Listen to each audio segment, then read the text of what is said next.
Dieu, je te fais confiance. Je sais que tu m'aimes, je te fais confiance. Je ne sais pas ce que tu vas faire, mais je sais que tu vas faire quelque chose et je ne vais pas m'inquiéter, quoi qu'il arrive.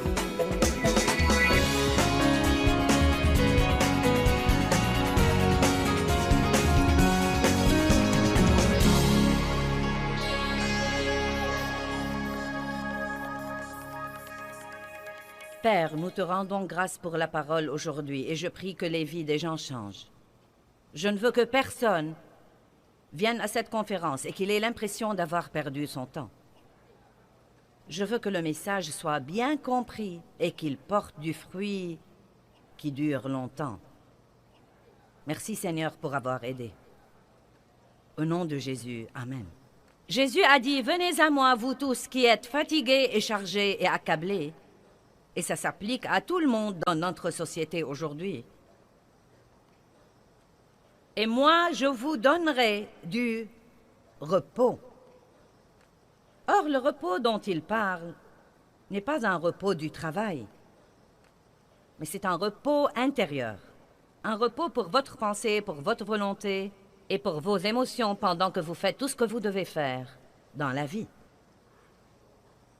Puis il continue. Prenez mon joug sur vous et apprenez de moi. Et nous avons parlé de ça hier soir. Prendre le joug de Christ veut dire que, quelle que soit la chose que vous devez faire dans la vie, vous devez demander à Dieu de vous aider. Vous devez prier et demander sa force. Et à ce moment-là, vous et lui pouvez affronter toutes les éventualités. Sans lui, nous ne pouvons rien faire, mais avec lui, nous pouvons tout faire. Cela veut dire aussi que bien que des choses désagréables puissent survenir dans notre vie, des personnes désagréables, des défis, des choses que nous aurions certainement voulu ne pas avoir à affronter, nous croyons que Dieu ne nous tente pas par le mal ou par des choses mauvaises, mais qu'il utilise ces choses pour notre maturité spirituelle. Nous avons dit que Dieu mettra parfois dans une relation, disons dans un mariage, il mettra une personne ordonnée avec une personne désordonnée. Il mettra une personne très rapide avec une personne lente. Il mettra une personne qui parle beaucoup avec une personne qui parle peu et qui aurait voulu que l'autre ne parle pas beaucoup non plus. Et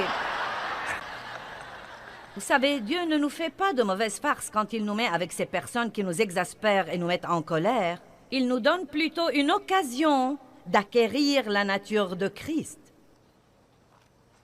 Vous ne pouvez rien acquérir sans avoir quelque chose qui vous pousse à l'exercer.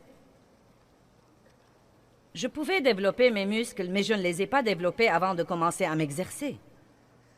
Nous avons la capacité de marcher dans le fruit de l'esprit.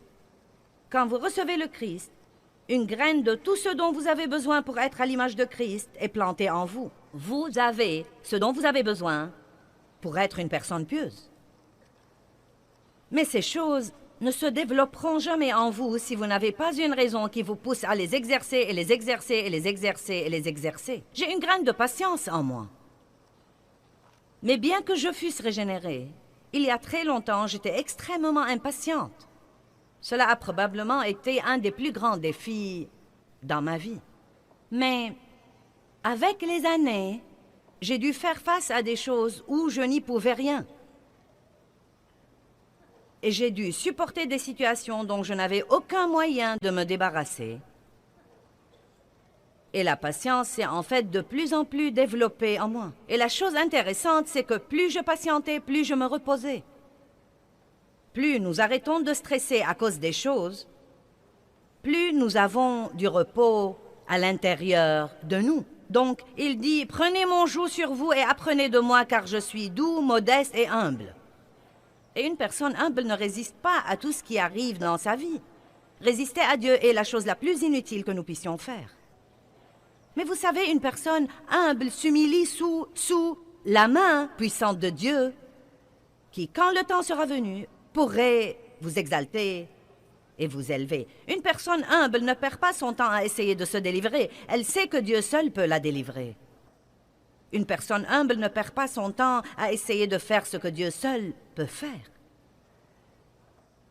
Et si vous prenez mon joug sur vous, dit-il, vous trouverez le repos, le soulagement, l'apaisement, le réconfort et la détente.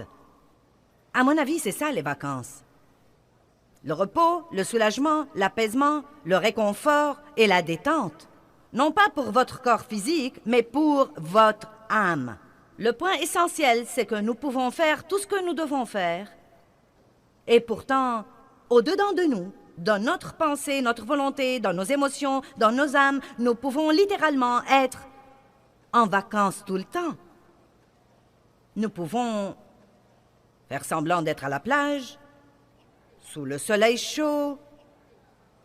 Nous nous amusons, nous nous éventons, nous sirotons un jus de coco ou vous savez, n'importe quoi d'autre.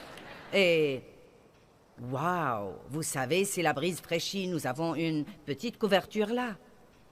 Nous pouvons nous couvrir, donc je peux gérer ce ministère en vacances. Vous pouvez élever vos enfants en vacances. Vous pouvez gérer vos affaires en vacances. Vous pouvez vivre dans le monde aujourd'hui et survivre et avoir la paix et la joie pendant que votre âme est en vacances.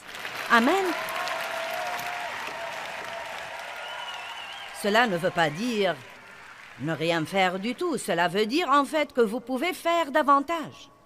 C'est incroyable ce que nous pourrons faire si nous ne sommes pas stressés tout le temps, car ceci anéantit notre force et notre énergie. Aujourd'hui, mon message est intitulé « Rien n'est hors du contrôle de Dieu ». Mais je veux en réalité vous enseigner un petit mot de la Bible, de 4 lettres, que l'on trouve un peu partout dans la Bible. En fait, ce mot se répète 5675 fois suivant la traduction que vous utilisez. Et ce mot est un peu partout dans la Bible et il change complètement le contexte des versets. Et pourtant, je me risque à dire que la plupart d'entre nous n'y prêtent guère attention. Et ce petit mot dont nous allons parler aujourd'hui est « tout ». Maintenant, que veut dire tout? Eh bien, tout veut dire tout.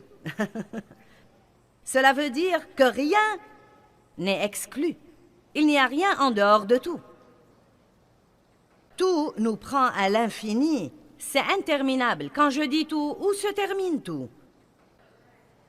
Le mot « tout » est sans fin. Il englobe tout dans la vie. Il n'exclut rien. Jusqu'où va le mot « tout » ? Eh bien, il y a tant d'endroits dans la Bible où le mot « tout » est mentionné. Et pourtant, je crois que parfois nous lisons le verset et nous ne prêtons pas attention au mot « tout ». Et vous savez quoi? Je suis occupée à encercler tous les « tout » de ma Bible. Et je leur prête attention, comme ce verset que je vous ai lu ce matin. Il pardonne toutes tes iniquités, il guérit toutes tes maladies et tes infirmités. Et j'aime ce que la Bible amplifiée dit du mot « tout », tout sans exception. Il n'y a rien d'exclu. Ce n'est pas que Dieu guérit une maladie, mais qu'il ne peut pas guérir une autre parce que c'est trop dur pour lui. Ce n'est pas qu'il pardonne certains de vos péchés, mais pas d'autres, ou qu'il ne peut pardonner que quelques péchés, mais pas les péchés qui sont vraiment mauvais. Tout, tout, tout, tout. Jésus est le Seigneur de tout. Il est notre Dieu tout-puissant, notre Sauveur à la grâce suffisante. Toutes les bénédictions viennent de lui. Il est tout ce dont nous avons besoin. J'espère que vous ne lasserez pas de m'entendre répéter le mot « tout » aujourd'hui, car vous l'entendrez, je ne sais pas, peut-être 1000 fois dans la prochaine heure.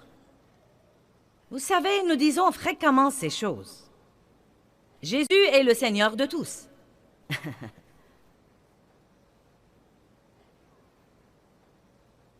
Il a tout pouvoir.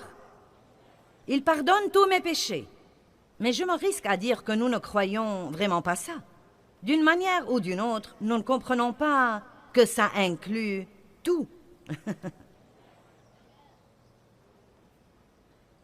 Le mot « tout » ne laisse rien hors du contrôle de Dieu.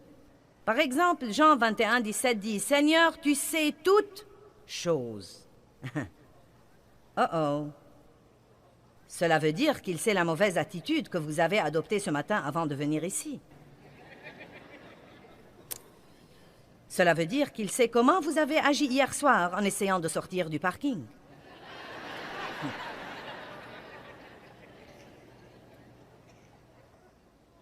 Cela veut dire aussi qu'il savait tout sur vous avant de vous inviter à avoir une relation avec lui. Dieu n'est jamais surpris. Il ne dit jamais « Ah, je ne m'attendais pas à ça ». Vous savez, quand nous avons des problèmes, nous nous disons « Oh, mince alors, je ne m'attendais pas à ça ». Mais Dieu sait tout depuis le début et il a déjà un plan. Dieu a résolu tous nos problèmes avant même que nous ne les ayons. Et si nous pouvons comprendre à quel point il est tout-puissant et omnipotent et universel, nous pourrons vivre la vie pendant que notre âme est en vacances. Car bien que nous ne sachions pas ce que nous devrions faire, nous connaissons celui qui sait tout. Dieu sait, quand vous avez un problème et que quelqu'un vous dise « Que vas-tu faire ?» vous pouvez dire tranquillement « Je ne sais pas, mais ça n'a pas d'importance parce que je connais celui qui sait. » Si vous saviez pour combien d'années de ma vie j'étais malheureuse en essayant de comprendre des choses que Dieu seul savait et n'allait pas me révéler. Pourquoi Dieu, pourquoi? Quand Dieu, quand? Pourquoi Dieu, pourquoi? Quand Dieu, quand? Dieu sait tout et il fera ce qu'il voudra, quand il voudra. Et il ne nous dit pas beaucoup de choses, car si nous croyons que nous savons tout, nous ne nous fierons pas à lui. Il veut que nous nous fions à lui, même quand nous ne comprenons pas. Il veut que nous ayons confiance en lui quand les choses n'ont aucun sens. Il veut que nous ayons confiance en lui quand tout semble si injuste. Il veut que nous ayons confiance en lui quand notre douleur est insupportable. Il veut nous entendre dire une chose, « Dieu, je te fais confiance. Je sais que tu m'aimes, je te fais confiance. Je ne sais pas ce que tu vas faire, mais je sais que tu vas faire quelque chose et je ne vais pas m'inquiéter quoi qu'il arrive. »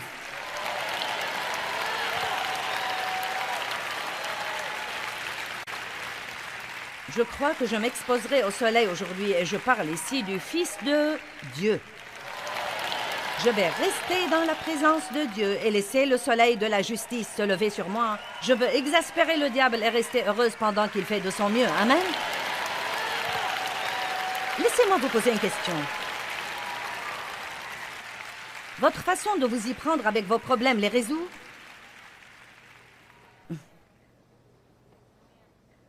La moitié du temps, nous pensons et nous raisonnons, puis nous pensons que nous avons compris quelque chose pour découvrir par après que nous ne savons rien de rien. Le souci ressemble à s'asseoir dans un fauteuil à bascule toute la journée. Cela vous occupe toute la journée. Oh Dieu, que puis-je faire? Je ne sais que faire, Dieu. Que veux-tu que je fasse? Oh Dieu, que veux-tu que je fasse? Et ce qu'il y a, c'est qu'en fin de compte, vous restez sur place. Vous vous êtes occupé, mais vous n'avez pas progressé. La seule chose qui pourrait nous empêcher de nous inquiéter, c'est de nous inquiéter assez longtemps jusqu'à ce que nous ayons finalement la révélation. Ça ne sert à rien. Quand j'enseigne les gens, je n'aime pas dire « ne faites pas ceci et cela ». J'aime essayer de vous enseigner comment. Vous savez, un moyen dont vous pouvez appliquer ces messages. J'ai pensé à cette histoire de s'inquiéter et Dieu, que puis-je dire aux gens pour qu'ils ne s'inquiètent plus? Et je crois que la plupart du temps, vous devez vous inquiéter assez longtemps jusqu'à ce que vous en ayez assez et que vous vous rendiez finalement compte, ça ne s'avance en rien ni avance les autres et je ne vais plus le faire. Sinon, vous continuerez à écouter des messages qui disent « ne vous inquiétez pas » jusqu'à ce que vous vous rendiez compte que ça ne sert à rien de s'inquiéter. Allons à Matthieu 28, 18. Je vais essayer de vous parler de ce que je considère être les tout les plus importants de la Bible. Et celui-ci se rapporte à la puissance de Dieu et à la puissance qui est à notre disposition comme croyants en Jésus-Christ. C'est vraiment étonnant ce que le diable veut que nous ayons une mentalité de faiblesse. Je ne peux pas faire ça, je ne peux pas le faire. C'est trop pour moi. Oh non, je ne suis pas prêt pour ça. Oh, je ne peux pas le faire. Oh non, je ne sais pas comment faire ça. Mais nous sommes équipés de la même puissance qui a ressuscité le Christ d'entre les morts. Le saviez-vous? Allez, je ne veux pas être sermonneuse aujourd'hui. Je veux que vous me compreniez. Nous sommes équipés. Vous avez... Non pas, peut-être que vous pourriez avoir, vous l'aurez peut-être un jour si vous faites un effort, mais si vous avez sincèrement reçu Jésus-Christ comme votre sauveur, si vous croyez vraiment qu'il vit en vous, la puissance qui a ressuscité le Christ d'entre les morts se trouve aussi en vous.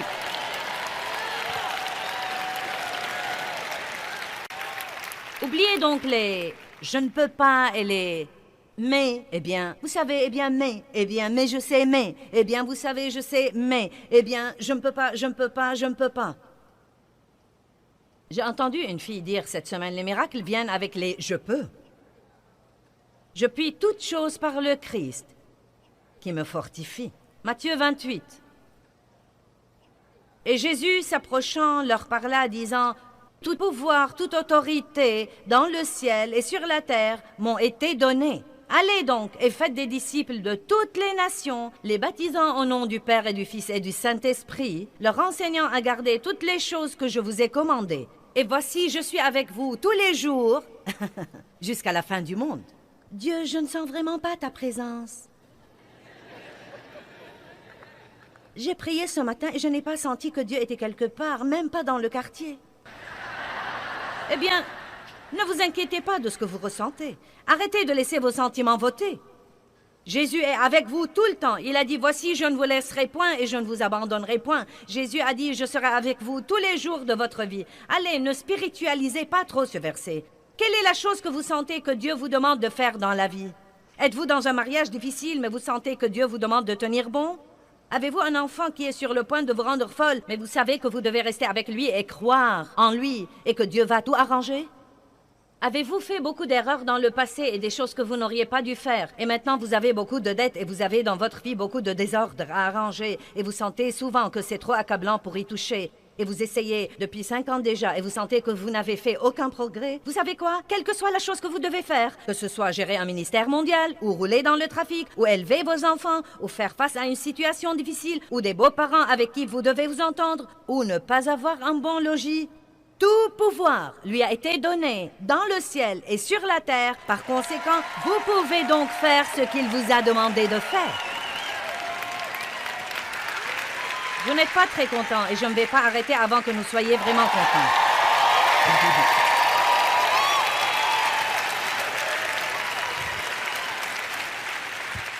Les gens me demandent tout le temps, qu'est-ce que ça te fait d'avoir à faire tous ces voyages et à t'éloigner tout ce temps de la maison? Je ne me pose jamais la question.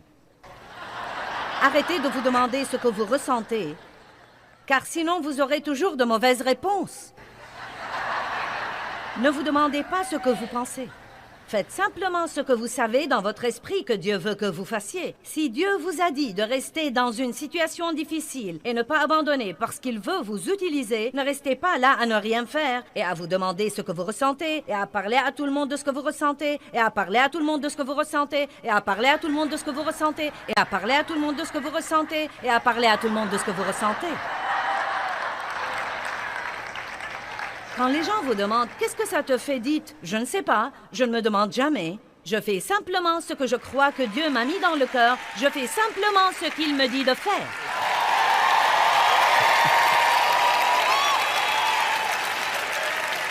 Si votre âme est en vacances, elle n'a pas le droit de ressentir quoi que ce soit. Elle est trop exposée au soleil pour ressentir quoi que ce soit. Elle dit « Ne me dérangez pas, je suis en vacances. » Je ne sais pas ce que je ressens, mes sentiments sont en vacances. Ma pensée est au repos. Je ne résiste plus à Dieu, je ne me dispute plus avec lui. C'est le joug que je dois prendre. Tout pouvoir lui a été donné et il est en moi. Et je peux faire tout ce que je dois faire par Christ qui me fortifie. Que tout le monde dise tout. Bien, allez à Éphésiens 1, 19. Chaque fois que vous êtes tenté de dire « Eh bien, je ne crois pas que je peux faire ça », rappelez-vous tout le pouvoir dans le ciel et sur la terre, toute la puissance, la même puissance qui a ressuscité Christ d'entre les morts, et si elle demeure en moi, elle ressuscitera mon corps mortel qui a 65 ans. Allez, vous n'avez pas d'excuse pour ne rien faire. J'aurais voulu faire quelque chose pour Dieu, mais j'ai des enfants à élever. Ce qu'il y a, c'est que vous devez faire quelque chose. Vous devez faire quelque chose qui porte vraiment du bon fruit dans la vie de quelqu'un d'autre. Vous devez toujours aider les autres. Verset 19. Paul a prié pour l'Église, j'aime ça. Il dit, pour que vous sachiez et compreniez. Nous avons beaucoup de dons, mais nous ne savons pas que nous les avons. Si vous ne savez pas que vous les avez, vous ne pouvez pas les utiliser. Pour que vous sachiez et compreniez quelle est la grandeur infinie, illimitée, exceptionnelle de sa puissance en nous et pour nous qui croyons. Maintenant, si vous ne croyez pas que cette puissance est à votre disposition, elle ne sera pas libérée en vous. Je vais répéter, si vous ne croyez pas que cette puissance est à votre disposition, elle ne sera pas libérée en vous. Tout ce que Dieu veut nous donner est libéré dans notre vie. Il a déjà été acheté et payé par le sang de Christ, mais il est libéré dans notre vie par la foi. Nous devons vraiment croire ce que dit la parole de Dieu. Et là encore, vous devez croire ce que dit Dieu plus que ce que disent vos sentiments, ce que dit votre pensée, ce que dit votre expérience et ce que disent vos amis. Verset 20. Qu'il a déployé en Christ, en le ressuscitant des morts et en le faisant asseoir à sa droite dans les lieux célestes, au-dessus de toute domination, de toute autorité, de toute puissance, de toute dignité et de tout nom qui se peut nommer, au-dessus de tout titre qui peut être conféré non seulement dans le siècle présent et le monde présent, mais encore dans le siècle et le monde à venir. Il a mis toutes choses sous ses pieds. Vous dites, eh bien, oui, mais c'est le Christ, c'est sous ses pieds. Eh bien, nous sommes son corps. Il est la tête et nous sommes son corps. Donc, si toutes choses sont sous ses pieds, elles sont sous nos pieds.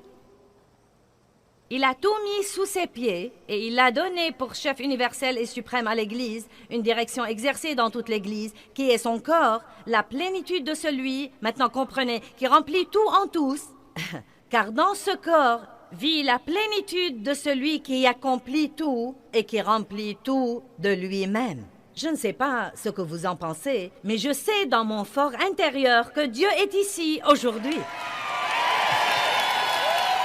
Et il n'y a nulle part où j'irai aujourd'hui où il ne sera pas là déjà. Et il n'y a nulle part où j'ai été où il n'a pas déjà été. Et il n'y a rien que je puisse faire ou penser ou dire qu'il ne sait pas déjà. Il n'est jamais surpris. Il sait tout. Il peut tout faire.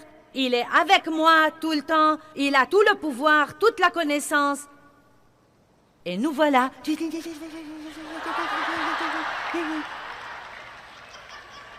Allez, débarrassez-vous des foutaises. Ouh! Il est temps d'adopter une nouvelle attitude et de savoir qui nous sommes en Christ. Il sait toutes choses, il voit toutes choses, il entend toutes choses. Il a tout le pouvoir. Bon, c'est le premier tout dont nous voulons parler. Il a tout le pouvoir et il vit en moi, donc je peux faire tout ce que je dois faire. Dites, je peux faire tout ce que je dois faire. Donc, je ne veux pas que vous vous réveilliez le matin et que vous restiez 30 minutes au lit avant de vous lever en pensant « Oh, j'ai peur de me lever. Je ne sais vraiment pas si je peux faire face à un autre jour. Mon Dieu, je ne peux plus supporter. Si tu ne fais pas quelque chose aujourd'hui, je crois que je vais... Oh mon Dieu, j'en ai vraiment assez. » Allez, je sais ce que vous dites. En fait, je dis les mêmes choses parfois. Je les disais pendant des années et des années et des années et des années, jusqu'à ce que j'ai appris le truc que j'essaye de vous prêcher aujourd'hui. Peut-être que j'ai l'air d'une majorette pour le Saint-Esprit aujourd'hui, mais ça va si je peux bien faire marcher l'équipe.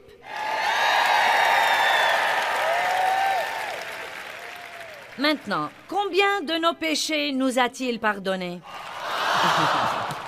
J'aime ça. Ésaïe 38, 17 dit... Écoutez bien, tu as jeté tous mes péchés derrière ton dos. Maintenant, j'aime ça parce qu'il ne dit pas qu'il les a mis de côté au cas où il aimerait les vérifier. Il n'a pas pris mes péchés pour les mettre dans cette boîte au cas où il aurait besoin de quelque chose pour me donner un coup sur la tête plus tard. Pourquoi est-ce que la Bible dit qu'il les a jetés? Il les a jetés. Il les a jetés derrière son dos. Parce que Dieu ne s'arrête jamais et ne revient pas en arrière pour regarder quelque chose du passé, oubliant ce qui est en arrière et se portant vers ce qui est en avant. Il n'a pas couvert nos péchés, il les a ôtés. Et à quel point les a-t-il éloignés? Autant l'Orient est éloigné de l'Occident. Et quoi? Il ne s'en souvient plus. Il ne s'en souvient plus.